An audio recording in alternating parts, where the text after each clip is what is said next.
I am Zia Ahmed, and today I'm here with another exciting session about gaming with a young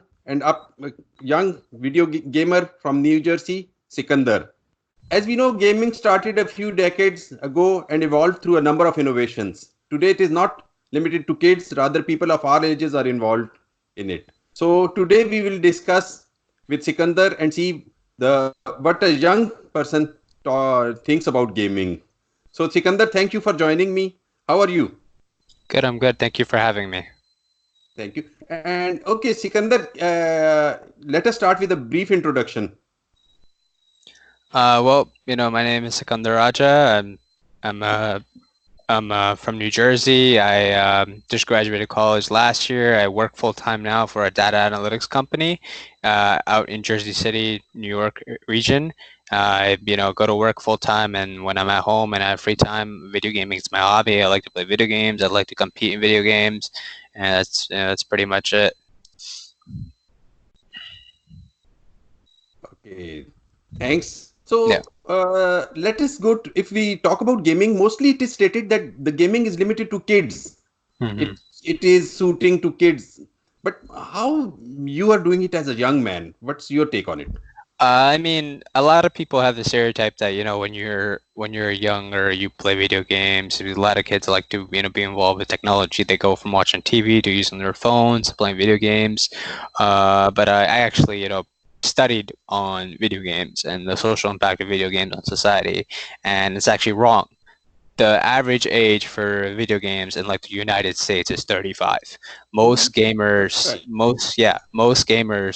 that play video games are from the ages of 25 to 35, and the highest, about 40%, I'd say, are 18 to 35, and then about 20% of gamers are 50 and older.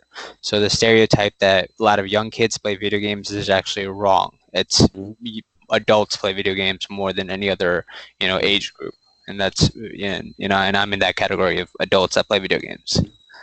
Yeah. Okay, Sikandar, generally it is said that gaming has no positive effects. Rather, sometimes people say that it is not that productive. Or this type of objections people make. What you will say on this? There's a little bit of tug of war on that. Video games can be unproductive, but at the same time, there's lots of benefits of playing video games. Video games, improve your reflexes. Video games boost memory. They involve critical thinking, and they involve a lot of mental action that you don't get from just watching TV or just sitting around talking to people. Video games enable your mind to think in ways that you normally wouldn't do when you're watching a movie or just watching TV generally, or doing other hobbies you do sitting around or just being on your phone. Video games enable you to use your, if you're playing on a controller, right, or on a PC, on a keyboard or mouse, you're not only just using your mind to work on this, play that video game and think about what you should do, you're also using your hands. So you're enabling your body to do two different things at once. Lots of people can't, move their hands at the same time and speak, or think about doing one thing but do the other complete opposite thing. Video games enables these abilities, these reflexes, to grow so that you can do multiple things with your body at once, and that's a benefit of video games. I can go on and on about video games, but like I just want to keep it short. Like one benefit of video games is its impact on society. We use video games now in modern day to help doctors practice medicine. We help Really? video games for education. Yeah, a lot of like video games now, we have the technology to do 3D development. So you as a doctor, for example, you can see inside a person's body, and you wouldn't actually work on a real body, but you'd be in the video game practicing how to do surgery. That's a benefit. We use video games in military training. We use video games in construction engineering. So all these are all benefits of the technology that video games enable us to learn and grow, where we don't actually have to go out and use other resources when we have the technology and interfaces right in front of us to grow in our skills in the society and culture. These are just these are small points I want to make that video games impact that video games has on culture and society, but there's definitely goes more than that. Soon, like in the future, so I work in HR. Video games are going to help people in hiring and applications. So that's what the technologies do. They enable you to build your reflexes and resources to enable you to do things you like to do in a very remote location from your home or wherever you are, and that's a great outlet to have video games for. Oh, good. So nice. You gave us a lot of good information about Yeah. gaming. Okay, if I want to know how gaming has evolved in the last 2 to 3 decades, uh, what you say in the like in the beginning, I used to see the games were quite simple. Now Yeah. they are quite complicated. What do you say about this? Well, I mean, a lot of that has to do with the technology that the video games has. Before, video games were very two-dimensional, so you would play a game, you would if it was like, say, if it was a puzzle game, you complete the puzzle, you're done, right? That's how games work. But now, say those same games were transformed, where if you complete that one puzzle, that same puzzle gets a little bit harder.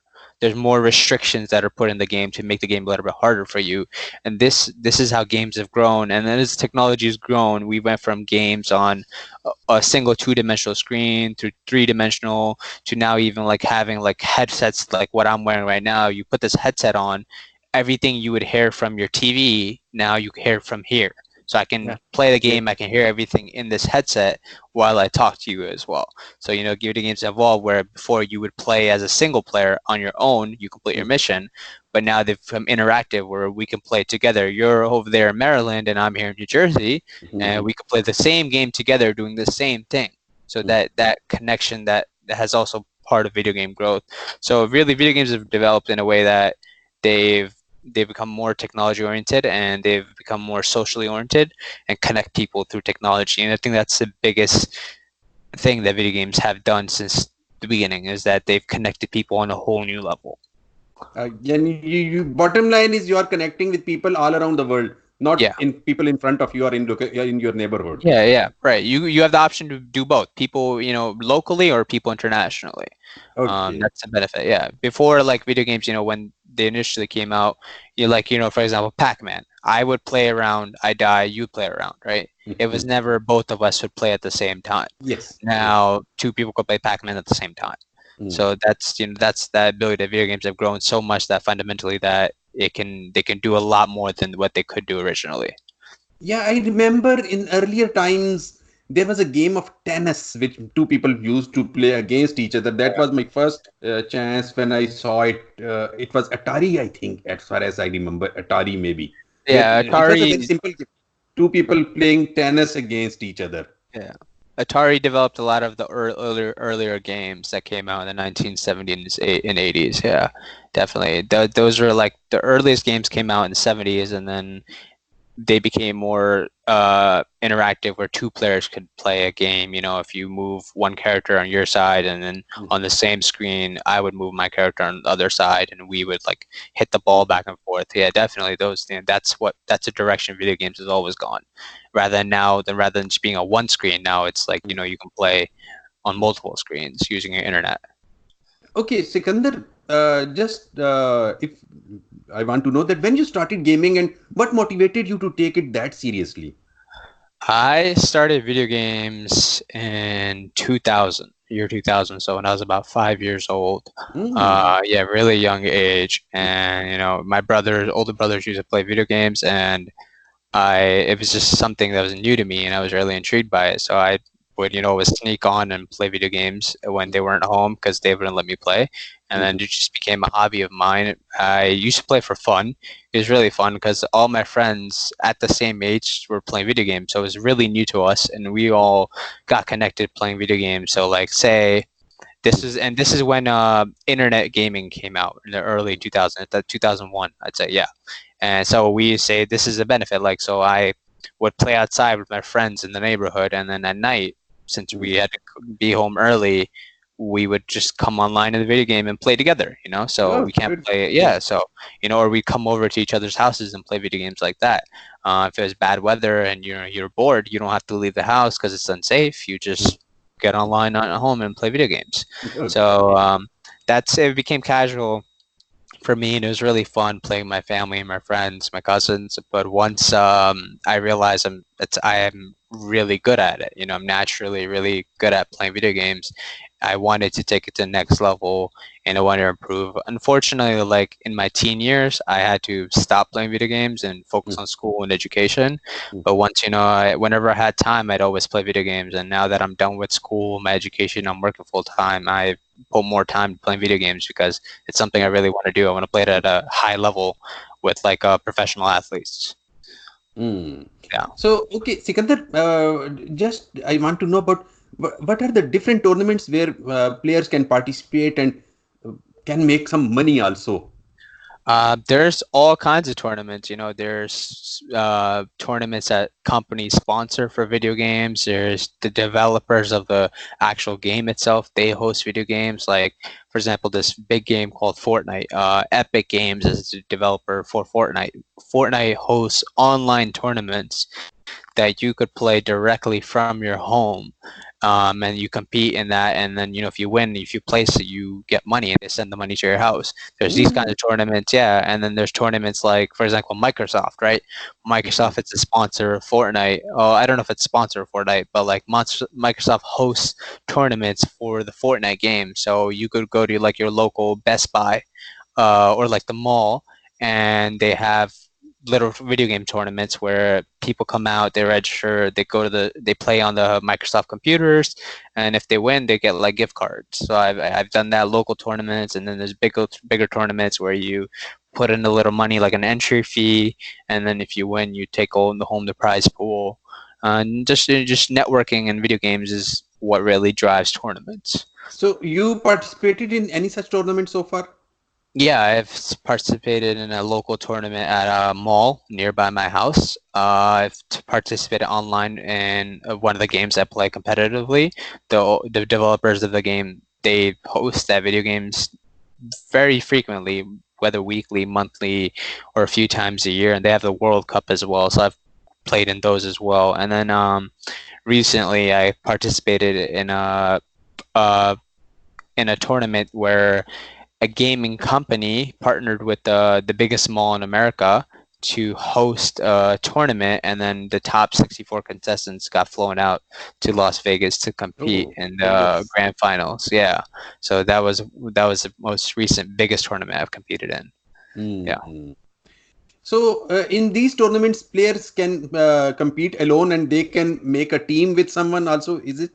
It depends on the type of tournament. If it's like a team tournament, it would be you find your teammate. If it's one person or two or three people, like a 4-person team, it depends on the type of game you're playing. Or if it's an individual tournament where you play for yourself. There's all different kinds of tournaments. Just like there's on the more professional level, right? Like, you have your sports team, you have different teams for different states, different regions, right? Like, for example, cricket, you have a team for a country, right? Video games has the same thing. We have a team for the United States, team for Canada, different countries, and they compete at an international level. So they have the same thing where, every type of game has that. The more popular games will have like smaller teams, but there's always teams for every type of game out there that compete at our national and international level. So who is your team partner, favorite team partner? Right now, currently, it's our cousin Masroor Jahangiri. We've been playing this game called Fortnite together, so we've been trying to get better and grow. So I think in my some next future video, is it okay if you both participate at one time? Give me your feedback at one time. Yeah, no, definitely. I think it'd be great to have us both on a call and share our input about gaming and our experiences. Yeah, because this way it will be good for the people who want to participate in tournaments in teams as a duo, or they will be knowing it. So yeah, I'm really thankful to you, Sikandar, that you gave us a lot of time. And next time, inshallah, we will try to have a session with you and Masroor together. And this way we will explore it further. And I hope my viewers have enjoyed this and got some real good insight about the gaming. And if anyone wants to ask any question, then you can write it in comments and we will come back to you. Thank you. Have a good one. Thank you for having me. Have a good night. You too. Bye. Bye-bye.